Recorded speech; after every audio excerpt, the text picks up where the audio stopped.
मेरे एक स्टूडेंट ने व्हाट्सएप में मेरे से एक सवाल किया है कि नमस्कार सर, मैंने यूट्यूब पर बहुत सी वीडियोस देखी हैं कि आईटीआई से गवर्नमेंट जॉब कैसे पा सकते हैं। आईटीआई के बाद प्राइवेट सेक्टर में बेस्ट करियर बनाने पर एक भी वीडियो नहीं है। प्लीज़ आप इस पर एक वीडियो बनाओ। ऐसा नहीं है कि हर स्टूडेंट गवर्नमेंट जॉब में जाता हो। गवर्नमेंट जॉब नहीं लगने के कारण स्टूडेंट निराश हो जाते हैं। प्लीज़ वीडियो बनाओ, प्राइवेट कंपनी में किस तरह करियर बना सकते हैं। तो स्टूडेंट्स, आज का हमारा टॉपिक होगा कि आईटीआई और पॉलिटेक्निक के बाद प्राइवेट सेक्टर में अपना करियर कैसे बेस्ट बनाना है, इस बारे में। नॉर्मली ये सुनते ही मैक्सिमम जो स्टूडेंट्स हैं आईटीआई और पॉलिटेक्निक के, वो नाक और मुंह ऐसे कर लेंगे कि भाई हमने क्या करना है, हमने गवर्नमेंट जॉब में करना तैयारी करनी है, हमने तो गवर्नमेंट जॉब में जाना है, प्राइवेट में कौन जाएगा। तो तकरीबन सेम मेंटेलिटी, सेम सोच जितने भी आईटीआई और पॉलिटेक्निक से पास आउट होते हैं 99% ऐसा ही सोचते हैं। तो ये पहला एक ऐसा स्टूडेंट मैंने देखा जो खुद से इस तरह से सोच के बात कर रहा है। तो वाकई में आपकी तारीफ करनी होगी कि आप वाकई में कुछ सच्चाई देख पा रहे हैं कि एक्चुअली हो क्या रहा है। तो आइए डिटेल में इस वीडियो में बात करते हैं। तो प्लीज़ इस वीडियो को लास्ट तक जरूर देखना है ताकि आपके भी लॉजिक क्लियर हो जाएं। वर्तमान में या फ्यूचर में जितने भी स्टूडेंट्स पढ़ाई कर रहे हैं उनमें से जो गवर्नमेंट जॉब में 2.15% जाएंगे और जो प्राइवेट सेक्टर में जाएंगे वो 97.85% जाएंगे। तो दिख रहा है कि तकरीबन मैक्सिमम लोग प्राइवेट, जो मैक्सिमम स्टूडेंट्स हैं वो प्राइवेट जॉब करने ही जाएंगे। यही वजह है कि जो जितने भी स्टूडेंट्स आईटीआई पॉलिटेक्निक करने आते हैं उनको शुरू में ही ये चीज़ क्लियर हो जानी चाहिए कि हमारी मैक्सिमम संभावना प्राइवेट सेक्टर में जाने की है। इसीलिए जो हमें अपने आप को तैयार करना है, अपनी जो ट्रेनिंग करनी है वो टोटली प्राइवेट सेक्टर के हिसाब से करनी है। मैंने देखा है कि बहुत सारे बच्चे गवर्नमेंट जॉब की तैयारी करते हैं, 5-5 साल अपनी वहाँ पर तैयारी में लगा देते हैं, फिर भी जब गवर्नमेंट में सिलेक्शन नहीं होता फिर प्राइवेट में उनको उतने अच्छे ना सैलरी मिलती है और ना ही उनको उतनी ग्रोथ मिलती है, क्योंकि 5-6 साल वो अपना बर्बाद कर चुके होते हैं। तो दोस्तों, अब आइए आप पूरी चीज़ समझ चुके हैं, मैक्सिमम संभावना प्राइवेट सेक्टर में जाने की है। तो ऐसे कंडीशन में प्राइवेट सेक्टर में अच्छा करियर कैसे बनाएं, उसका जो बेस्ट सिनेरियो मुझे लगता है, नॉर्मली एक फार्मूला सबके लिए फिट नहीं बैठता। अक्सर हर एक की सिचुएशन लाइफ में अलग अलग होती है, उसी तरह से उसके डिसीजन भी अलग अलग होते हैं। लेकिन ओवरऑल अगर मैं मोटा मोटा एक थ्योरेटिकल पार्ट कह दूं कि भाई ये हर एक बच्चे को समझ के चलना चाहिए, ऐसा मान के चलना चाहिए, मैं वो आपको बता दे रहा हूं कि बेस्ट केस सिनेरियो क्या होगा। कि भाई फॉर बेस्ट प्राइवेट सेक्टर जो करियर है, मैं कैसे मानता हूं कि सबसे पहले private job plus financial education 3 से 5 साल। कहने का मतलब क्या है कि इससे फर्क नहीं पड़ता कि आप आईटीआई करके प्राइवेट जॉब करने जा रहे हैं, पॉलिटेक्निक करके जा रहे हैं या बीटेक करके जा रहे हैं। आप जब जॉब करने जाएंगे 3 से 5 साल तक आप प्राइवेट जॉब दबा के करेंगे, बहुत अच्छे से करेंगे। उसके साथ साथ आपको अपनी फाइनेंशियल एजुकेशन भी बढ़ानी है।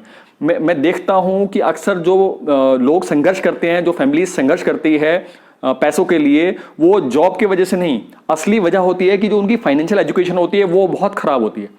मैं देख रहा हूं लगातार बच्चे बहुत अच्छे पैसे कमाते हैं, बहुत तगड़ा, मतलब मेरे साथ वाले भी ऐसे हैं जो बहुत बढ़िया पैसे कमा रहे हैं, लेकिन फाइनेंशियल एजुकेशन में उनका जो नॉलेज है बहुत पुअर है, जिसके वजह से वो बहुत ज़्यादा गलत डिसीजन लगातार लेते हैं।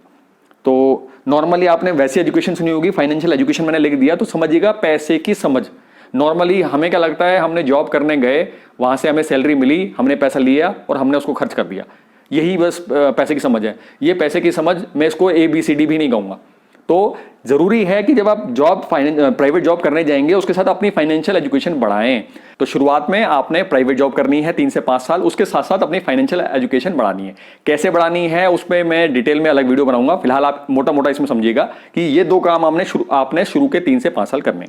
सेकेंड स्टेप में क्या करना है, private job plus part time business plus financial education 3 से 5 साल। यानी 3 से 5 साल अगर आपने अच्छे से प्राइवेट जॉब करी और उसके साथ जो जितना भी फाइनेंशियल एजुकेशन के बेसिक समझ लिए, उसके बाद आप मेंटली प्रिपेयर्ड हैं कि अपना जॉब भी करें, जॉब के साथ साथ पार्ट टाइम कोई बिजनेस शुरू कर दें, क्योंकि किसी भी बिजनेस को शुरू करने के लिए आपकी फाइनेंशियल एजुकेशन सबसे पहले आती है। तो सेकंड स्टेप में आपने इसी करना है कि जैसे 3 से 5 साल आपने जॉब कर ली, जॉब के साथ अपनी फाइनेंशियल एजुकेशन बढ़ा ली, तो अब सेकंड स्टेप आपका यह हो गया कि जॉब के साथ आपने कोई पार्ट टाइम बिजनेस सर्च करा और थोड़े समय बाद आपके साथ बिजनेस मिल गया जो आपके अपने प्राइवेट जॉब के साथ आप कर सकते हैं। तब आप उसको मेंटेन करना शुरू कर देंगे और ये काम आप तकरीबन 3 से 5 साल करेंगे। ठीक है, तो कहने का मतलब ये हो गया 5 साल आपके इस पहले स्टेप में लग गए, 5 साल आपके इस दूसरे स्टेप में लग गए। इसके बाद थर्ड स्टेप आता है कि full time business plus financial education और फॉर लाइफ लॉन्ग। कहने का मतलब ये है कि तकरीबन 10 साल आपने अपनी private job plus financial education में लगा दिए, उसके साथ साथ आपने 5 साल और अपनी पार्ट टाइम बिजनेस भी बिल्ड करना शुरू कर दिया, तो उस टाइम आपकी स्टेज लेवल ये आ जाएगा कि जो आपकी अर्निंग होगी वो आपकी जॉब से कहीं ज्यादा हो चुकी होगी आपके पार्ट टाइम बिजनेस से। ऐसे में आप क्या करेंगे, जो आप पार्ट टाइम बिजनेस कर रहे थे जॉब के साथ, जॉब को छोड़ के फुल टाइम उस बिजनेस को मेंटेन करेंगे और उसके साथ साथ अपनी फाइनेंशियल एजुकेशन लगातार जारी रखेंगे, क्योंकि फाइनेंशियल एजुकेशन हमारे जीवन के साथ साथ लगातार बढ़ती रहती है और उसको छोड़ के आप कभी भी बिजनेस में बहुत ज़्यादा ग्रो नहीं कर पाएंगे। तो ये 3 बेसिक स्टेप्स हैं कि अपने आपको प्राइवेट सेक्टर में बहुत बेहतरीन करना हो, अगर अपना करियर बहुत बेस्ट करना हो उसके लिए। तो ऐसी कंडीशन में जो ये आपकी जो करियर ग्रोथ होगी सबसे बेस्ट होगी, सबसे बेटर तरीके से आप ग्रो कर पाएंगे। तो ये जो मैंने डिटेल समझाई ये तो थ्योरेटिकल पार्ट है। नॉर्मली जैसे ट्रेड थ्योरी में और ट्रेड प्रैक्टिकल में जमीन आसमान का फर्क आता है, सेम यहां पर भी है कि जो थ्योरेटिकल पोर्शन जो आइडियल कंडीशन है उसके हिसाब से मैंने आपको बता दिया। ओवरऑल इस तरह से सोच के चला जा सकता है।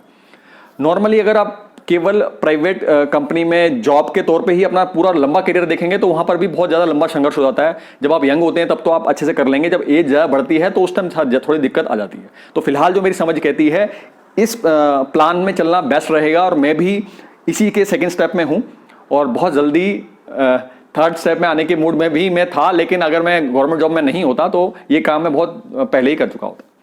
तो उम्मीद है ये वीडियो आपने लास्ट तक देखी होगी। तो प्लीज कमेंट बॉक्स में आके आप बताएं आपने क्या सीखा, आपका क्या मानना है, आप इससे सहमत हैं कि नहीं। तो दोस्तों फिलहाल इस वीडियो में इतना ही। नेक्स्ट वीडियो में नेक्स्ट टॉपिक के हिसाब से फिर मुलाकात होगी। नमस्कार।